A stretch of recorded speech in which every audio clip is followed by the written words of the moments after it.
A gente volta a falar sobre a movimentação no Congresso e as reações ao Supremo Tribunal Federal. A Comissão de Constituição e Justiça da Câmara dos Deputados está se preparando para votar uma série de propostas que buscam frear a escalada do Supremo Tribunal Federal. Uma dessas pautas a gente falou agora há pouco, né? É o projeto da anistia. Conversamos ao vivo com o relator, o deputado Rodrigo Valadares. E agora, também ao vivo, eu vou conversar justamente com a presidente da CCJ, a presidente da Comissão de Constituição e Justiça da Câmara dos Deputados, que é a deputada federal Caroline de Tone, do PL de Santa Catarina. Obrigado, deputada, em primeiro lugar, pela presença. Boa tarde. Obrigado e uma boa tarde a todos. Deputada, a senhora entende que o momento é favorável diante dessas novas medidas que estão sendo adotadas pelo ministro Alexandre de Moraes? A gente falou aqui no comecinho do jornal sobre a expectativa de que o X saia do ar no Brasil, algo que pode acontecer ainda hoje. Das novas medidas contra a Starlink, que é a empresa do Elon Musk aqui no Brasil, que ameaça o acesso à internet de várias populações que estão na região norte do Brasil. Enfim, com tudo isso, com a convocação para o 7 de setembro, agora com o apoio do ex-presidente Bolsonaro, a senhora entende que o momento é favorável para a aprovação dessas pautas? Com certeza. Só para se ter uma ideia, na legislatura passada, quando a deputada Bia Kicis era presidente da Comissão de Constituição e Justiça, nós tentamos submeter um desses projetos que criam novos crimes de responsabilidade para os ministros do Supremo Tribunal Federal e nós perdemos por um voto. Era muito apertada ali o posicionamento dos deputados, mas desde aquela data nós já denunciávamos dentro do Congresso Nacional a questão do ativismo judicial, essa questão do protagonismo exacerbado dos ministros e que de lá para cá, desses 4 anos para cá, a situação piorou e muito. São inquéritos abertos intermináveis, onde se colocam a todo momento influenciadores, jornalistas, empresários, deputados, onde se censuram a imprensa e também se tira passaporte de jornalistas e tudo mais, como todos sabem. Nós temos deputados sendo investigados que não têm acesso aos autos. Agora tem um inquérito do dia 8 de janeiro que está sendo julgado no próprio Supremo Tribunal Federal. Nós temos várias medidas inconstitucionais adotadas aí. Vamos pautar, sim, a anistia para a próxima semana. E essa semana, então, nós pautamos 4 projetos, né? A PEC 8, que ela foi despachada da mesa por conta das emendas. Então, os deputados de centro, eles têm muito esse mandato baseado nas emendas, nas obras que são enviadas para os seus estados. Não é o meu caso, mas isso foi bom porque despertou, então, o apoio desses deputados de centro para apoiar a PEC 8, que já tinha sido aprovada no Senado, inclusive com o voto do PT e dos deputados do centro e da esquerda. E também o Lira acabou despachando a PEC 28, que vem falar que quando há uma inovação no sistema jurídico por parte do Supremo Tribunal Federal legislando no nosso lugar, nós podemos até mesmo sustar essas decisões judiciais. Então, é uma PEC extremamente importante, que vem retomar aí cada poder no seu quadrado. E também nós temos 2 projetos de leis, então, que estão querendo aumentar aí a lei do impeachment, a lei 1079 de 50, o rol dos crimes de responsabilidade pelos quais os ministros serão suscetíveis de impeachment.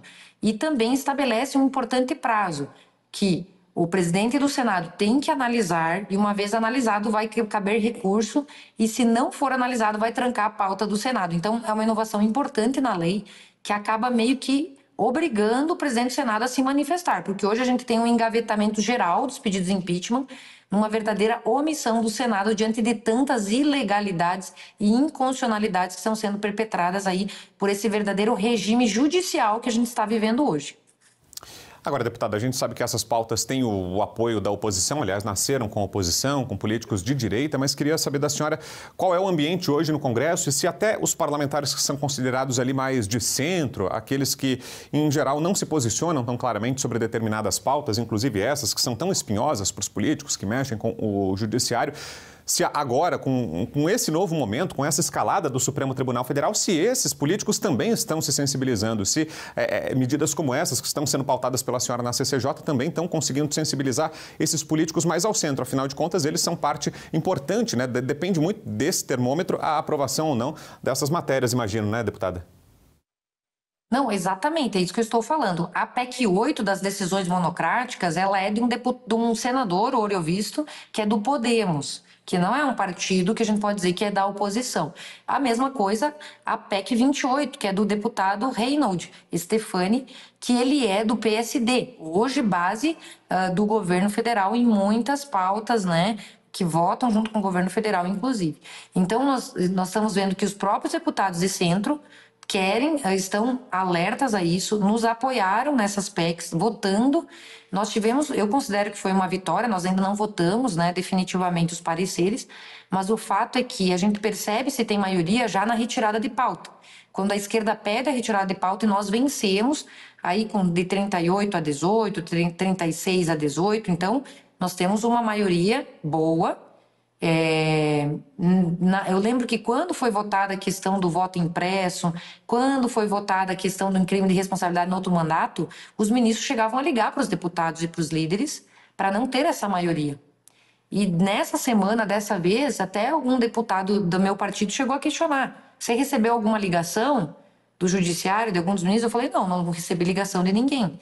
E espero que nesse lapso temporal que nós temos dessa semana, que não teremos sessão, até a volta, no dia 9, não haja essa interferência no outro poder, né? Na nossa liberdade de legislar.